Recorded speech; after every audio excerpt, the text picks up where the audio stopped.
अगदी वेगळ्या पद्धतीने जे घरात साहित्य उपलब्ध आहे त्यातच हराभरा कबाब कसे बनवायचे हे आज मी दाखवत आहे।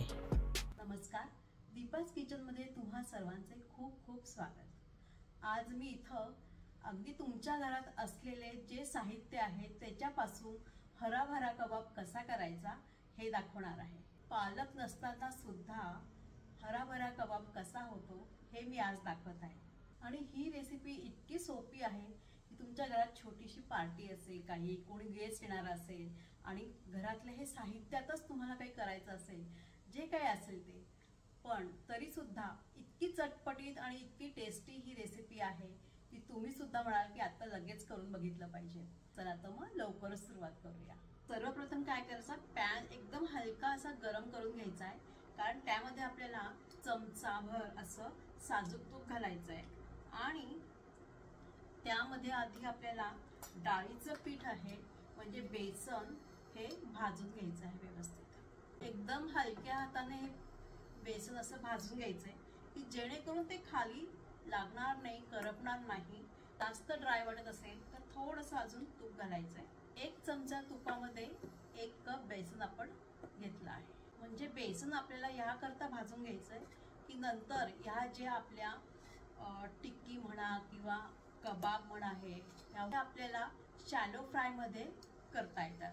नाहीतर काय, बेसन जर भाजलं नाही तर ते तळावे लागतात। साधारण 2-3 मिनिट हे भाजायचे आहे। आता 2-3 मिनिट झालं आहे, त्यामुळे आपण गॅस बंद करूया आणि भाजलेलं बेसन आता आपल्याला थंड करून घ्यायचं आहे, म्हणून मी एका बाउलमध्ये हे साईडला काढून ठेवणार आहे। अशा रुचकर रेसिपींसाठी दीपाज किचनला सबस्क्राईब करा आणि बेल आयकॉन क्लिक करा, म्हणजे तुम्हाला नवीन रेसिपी मिळत राहतील। हिरवे वाटाणे तुम्ही फ्रोझन घेतले तरी सुद्धा चालेल। ही शिमला मिरची घेतली आहे, यामध्ये ती सुद्धा बारीक कट करून घेतली आहे। आणि फरसबी, त्यामध्ये आपल्याला घ्यायची कांद्याची पात। त्याचप्रमाणे मी इथं घेतला आहे हिरवा लसूणची पात। लसूण न घेता यामध्ये याची पात घ्यायची, थोडीशी पुदिनाची पाने, आल्याची पेस्ट। 1-2 मिनिट करता हे परतून घ्यायचे आहे आणि नंतर हे सुद्धा गार केल्यानंतर आपल्याला मिक्सी मधून बारीक करून घ्यायचंय। बारीक म्हणजे याची पेस्ट नाही करायची, थोडंसं पल्स मोडवर हे काढून घ्यायचं आहे। परतून होत असतानाच यामध्ये थोडेसे मीठ टाकायचे। आपल्याला कोथिंबीर घ्यायची आहे। कोथिंबीर मी ही भरपूर घेतली आहे, इथं साधारण 2 कप अशी घेतली आहे। नंतर परतून झाल्यावर म्हणा किंवा ती मिक्सी मधून फिरवल्यानंतर अगदी कमी होते, त्यामुळे आधीच मी इथं 2 कप घेतली आहे। सर्व हिरवे इन्ग्रेडियंट्स यात घातले आहेत, त्यामुळे तुम्ही हे केव्हाही वापरू शकतात हे प्रमाण, किंवा यासाठी घरात पालक पाहिजेच असं काही नाही, यासाठी तुम्ही मेथी सुद्धा वापरू शकतात। हे चॉपर मधून व्यवस्थित काढलं आहे आणि यामध्ये आता आपल्याला बटाटा घालायचा आहे। बटाटे मी आधीच उकळून घेतले आहे व्यवस्थित, ते फक्त आता आपल्याला याच्यामध्ये किसून घ्यायचे आहे। यामध्ये आपल्याला मघा उरलेली थोडी हिरवी मिरची होती ती यात घालायचे, थोडे लाल तिखट, धणे जिरे पूड टाकायचे, पुदिना पानं माझ्याकडे त्याची पावडर होती ती घेत आहे। अगदी अर्धा टीस्पून हळद घ्यायची आहे। अर्धा टीस्पून इथं आपल्याला गरम मसाला घ्यायचा आहे। कोथिंबीर ठेवली होती ती परत यात घ्यायची। मिक्स करताना तुम्हाला जाणवेल की यामध्ये थोडा ओलसरपणा आहे, ओके, म्हणजे याच्यातलं पाणी हे जे आहे ते आपल्याला परत एकदा हे ड्राय करून घ्यायचं आहे, कोरडं करून घ्यायचं आहे पीठ। आता मीठ, मगाशी आपण मीठ टाकलंय, पण आता हे बाकी इन्ग्रेडियंट्स परत आपण घालत आहोत, म्हणून परत एकदा मीठ ह्याच्यात टाकायचं आहे। तुम्ही बघू शकताय खूप पाणी असं ह्याच्यात राहिलेलं नाहीये। मगाशी ते आपण ग्रीन पीज म्हणजे ताजा वटाणा जो घेतला होता तो अगदी छान भाजून घेतला होता, परतून घेतलेला होता, त्यामुळे त्यातलं पाणी, कोथिंबीरही त्याच वेळेस परतली होती, सर्व हिरव्या भाज्या ज्या होत्या त्या परतून घेतलेल्या होत्या, त्यामुळे व्यवस्थित त्यातलं पाणी शोषून घेतलं गेलं होतं। वाफेद्वारे ते निघून जातं पाणी आणि त्याच्यामध्ये ड्रायनेस राहतो, कोरडेपणा येतो आणि हे बरोबर ते मिश्रण याचं तयार झालेलं आहे। आता यामध्ये फक्त बाइंडिंगसाठी आपल्याला काहीतरी लागतं, तर त्यासाठी आपण मगाशी भाजून ठेवलेले डाळीचे पीठ होते ते यात मिक्स करायचे, जेणेकरून ती टिक्की व्यवस्थित बाइंड होते. हो, जर तुम्ही पालक वापरला तर थोडंसं हे जास्त सैलसर होतं, कारण पालकामध्ये पाणी जास्त राहतं.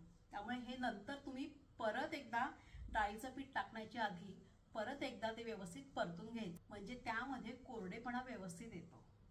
जेणेकरून ही टिक्की जी आहे ती व्यवस्थित बाइंड झाली पाहिजे एवढं हे डाळीचं पीठ याच्यात टाकायचं आहे आपल्याला. म्हणजे मी 1 कप इथं जे डाळीचं पीठ घेतलं होतं ते ह्यासाठी पूर्ण लागलं आहे आणि व्यवस्थित हे बाइंडिंग झाले आहे. आता तुपाने ग्रीस करायचा आहे आपला हात. हे कबाब करण्यासाठी एक गोळा घ्यायचा आहे. तुम्ही बघू शकताय किती व्यवस्थित हे कबाब होत आहे. म्हणजे डाळीचं पीठ आणि हे बाकी इन्ग्रेडियंट जे आहे ते किती व्यवस्थित इथं बरोबर मेजर झाले आहेत. की काजू लावतो, पण इथं मी थोडीशी तीळमध्ये हे घोळून घेणार आहे. बघू शकताय किती सुंदर दिसत आहे.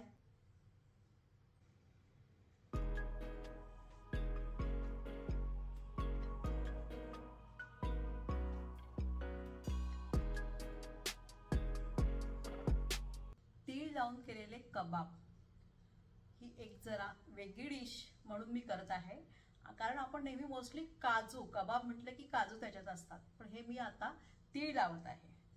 हे आपल्याला शॅलो फ्राय करायचे आहेत, किंवा ज्यांना तळण्याचे पण आवडतात, तळून केलेले सुद्धा आवडतात, तळू सुद्धा शकतात, किंवा आपण डाळीचं पीठ भाजून घेतलं आहे तर आपण इथं हे शॅलो फ्राय सुद्धा करू शकतो.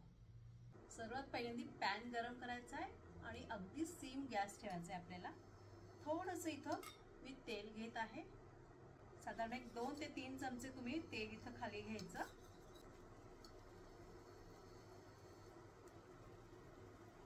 परत थोडंसं तेल इथं वरून घ्यायचंय, व्यवस्थित तेलात घोळून घ्यायचंय आपल्याला. दुसऱ्या बाजूने सुद्धा ह्याचं फ्राय करून घ्यायचे. ह्या साईडने सुद्धा थोडंसं आपल्याला तेल खाली घ्यायचंय. छान व्यवस्थित शॅलो फ्राय करून झाली आहे, तुम्ही बघू शकताय. सर्व कबाब आपल्याला काढून घ्यायचे, टिश्यू पेपरवर काढायचे की त्याच्यातले एक्स्ट्रा ऑइल जे आहे ते त्याच्यामध्ये शोषून घेतलं जातं.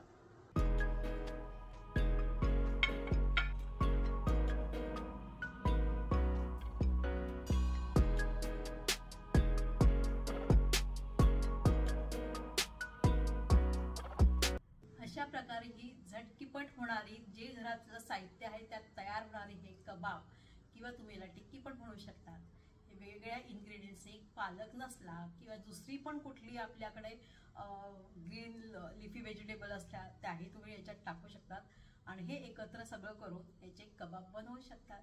अशी ही अनोखी रेसिपी मी आज तुम्हाला दाखवली आहे. तुम्हाला ही रेसिपी कशी वाटली जरूर कळवा.